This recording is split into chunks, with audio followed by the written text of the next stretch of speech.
الحمد لله وكفى وسلام عباد الله مصطفى أما بعد فأعوذ بالله من الشيطان الرجيم بسم الله الرحمن الرحيم ولنبلونكم بشيء من الخوف والجوع ونقص من الأموال والأنفس والثمرات وبشر الصابرين صدق الله العظيم أو كما قال النبي صلى الله عليه وسلم ما تركت في أمرين لن تدلوا تمسكتم بهما كتاب الله وسنة رسوله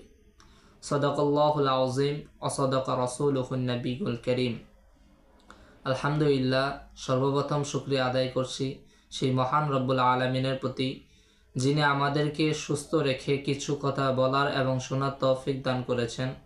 এজন্য আমরা সকলেই রব্বুল আলামিনের প্রতি শুকরিয়া